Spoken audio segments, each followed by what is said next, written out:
Today, Reverend Nate will deliver his last sermon as the settled minister of First Unitarian Church of Philadelphia. We open this service by reflecting on his worship style and sharing some extended excerpts from his sermons as an extended call to worship. Let us begin with his preaching philosophy.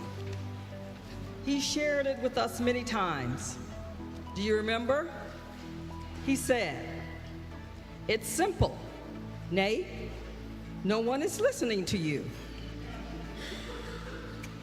This is Reverend Nate's way to remind himself that the people come not to listen to the preacher. They come to listen for that which is within and beyond them. When training seminarians and lay-led preachers to officiate summer worship services, Reverend Nate once said, "I'm interested in preaching that is both timely and timeless. I am attracted to preachers who treat each sermon as if it were their last. There is no time for pretense. There is no time for forced joy or frantic desperation. Urgency without a joy can become frenetic. Joy without urgency can become sentimental." He said, "I am determined to exercise frothy emotionality and irrelevant theology because I believe that worship is not an errand, it is a privilege. Preaching is a dynamic discipline designed to enhance the moral and intellectual development of the people and the preacher." Reverend Nate brought us a model of communal preaching, a model that challenged us as members of this congregation to train one another to use our intellect and our passion, our faith and our reason to collaborate as a single, integrated, and dynamic entity.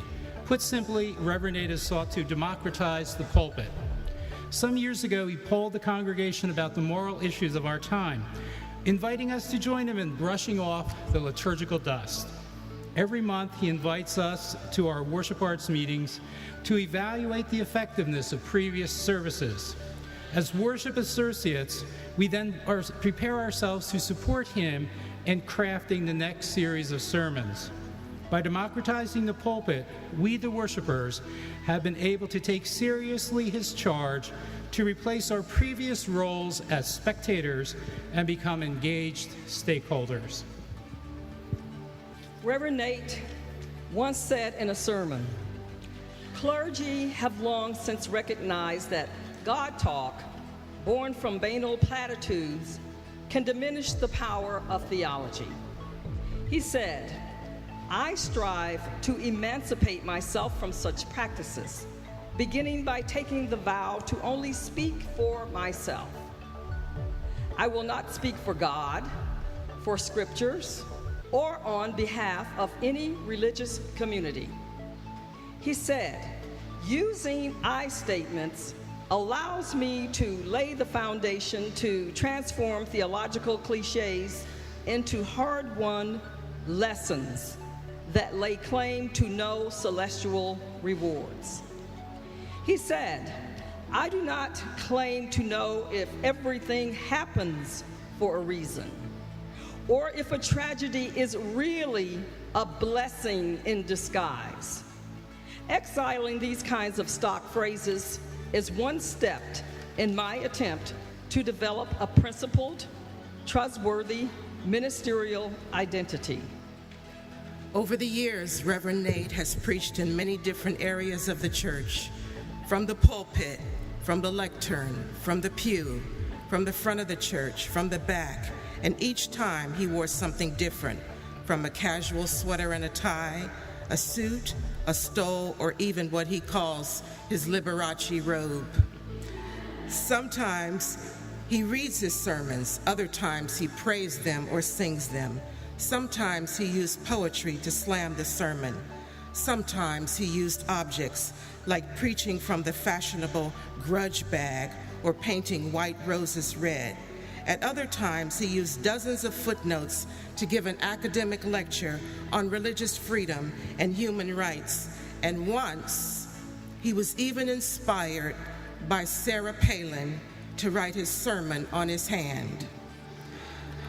Some of his sermons take on the form of a story, and still others unravel the complexities of a moral dilemma, such as when he mediated a conflict with the punk band, skinheads, and Homeland Security.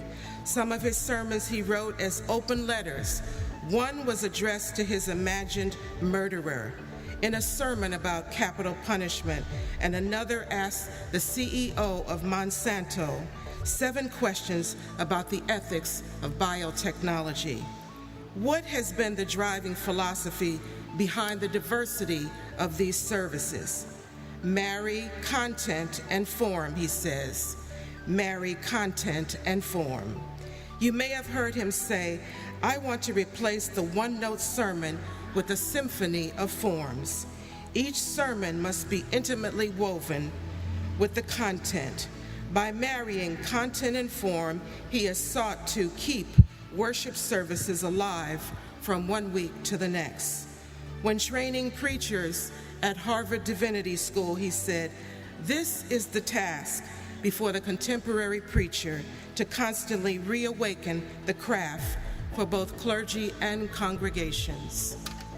Reverend Nate often used his sermons to reflect upon the purpose and potential of the gathered community. One year he described the congregation as a roundhouse, similar to the turning houses in railroad yards. Trains from different locations come into the massive gazebo-like structure. The trains are unloaded, repaired, retooled, and turned around. The trains are sent off into various directions. He said, such is the role of the congregation, to foster a culture in which a diversity of people can help one another unload our burdens, to seek healing, to equip ourselves with new tools. Week after week, we turn one another around, resulting in our own personal and collective transformation. We are sent out into the unknown. There are not always clear tracks to our destination, but there is always a way home. Another time, Reverend Nate described the congregation as a mirror. Some of us, he said, came to the mirror of community believing we were open and kind, only to find that we can also be closed and off and foul. Others, he said, come to the mirror of congregational life to find that we have more strength than we know, because this was the place where we found our voice. Reverend Nate has a unique way of describing himself as an urban minister. He said, so when you come to me, come not with the expectation to have some passive clergyman coddle you into complacency. No, come to me as your PST, your personal spiritual trainer. He said, I'm serious. I want to see you move. I mean it. I want to see you root yourself in community based on moral complexity, and to hold one another to the ethic of intellectual honesty. I want to see you move beyond the religious hang-ups of your broken past and use your regenerative spirit to co-create a day worth living. I want to see you flex your moral muscles. In another sermon, Reverend Nate said, now is the time for us to become a part of a progressive, visionary path that liberates future generations from the theological labyrinth of despair. He said, if we really want to build a prophetic faith, then we cannot solely base our public actions on the reactions to oppressive agendas. We must be the ethical agenda setters of our time. He said, and this is why we gather week after week.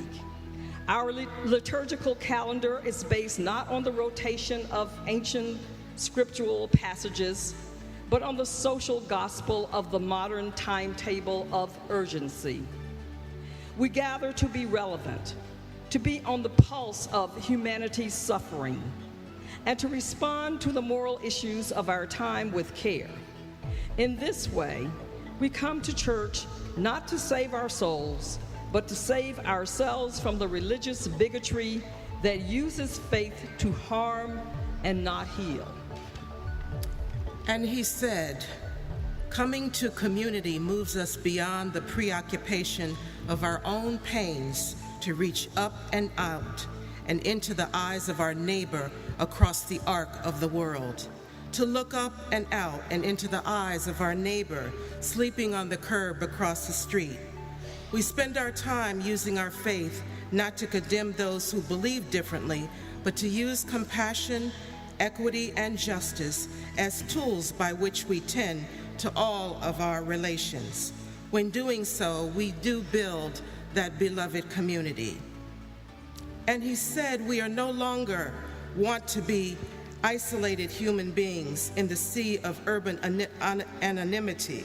We want to feel a part of a deeply woven, interconnected web of life and bound by the moral fabric that nurtures our shared destiny. We want to be co-creators in the pursuit of building that beloved community where no person is alien to our compassion, where the young and the old are renewed in one another's company. In wrestling with his own character, he often brought his mistakes to the community in the form of confessional sermons. Many of us remember when he met the one percenter at the theater, the woman in pearls who threw his partner's coat on the ground. Yet rather than justify his righteous response, he publicly set forth new challenges for himself. He said, "I once believed it to be powerful to condemn wrongdoers.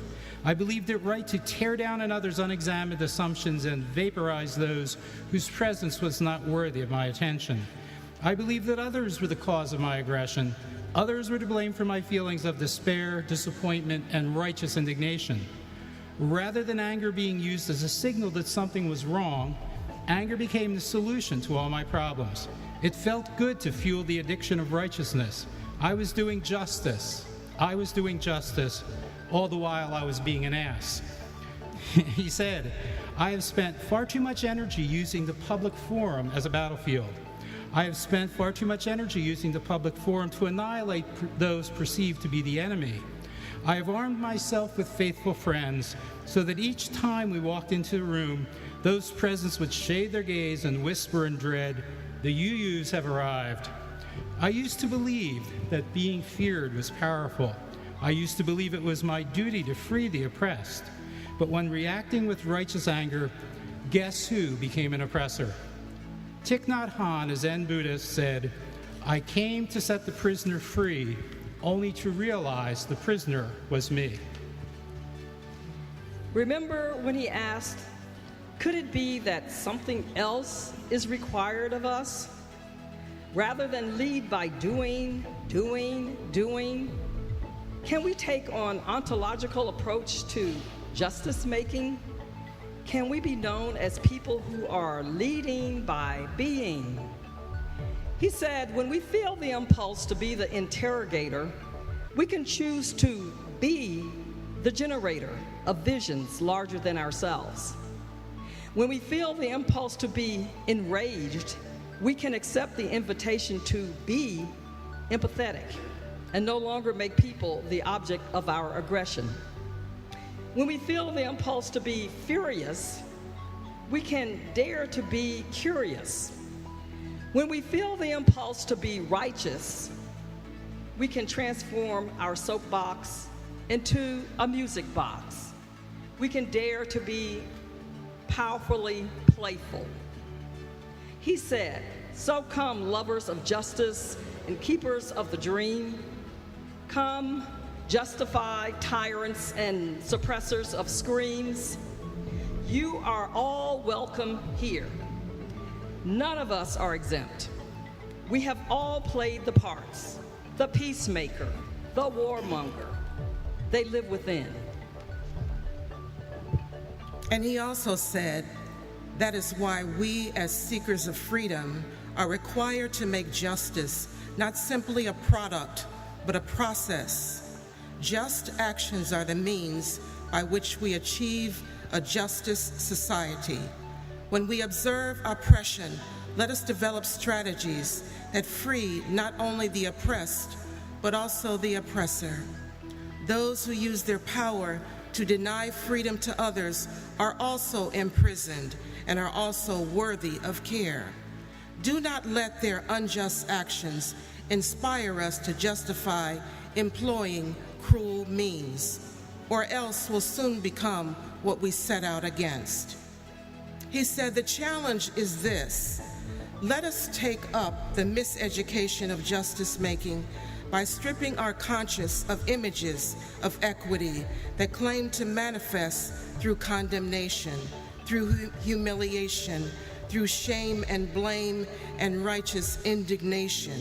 No, the craft of justice making begins by marrying a just thought with a kind word, inspiring us to collective action, daring to free both the oppressed and the oppressor, for we know what it's like to be both. He said, don't get me wrong, stand we must.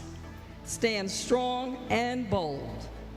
Let us choose a new kind of game.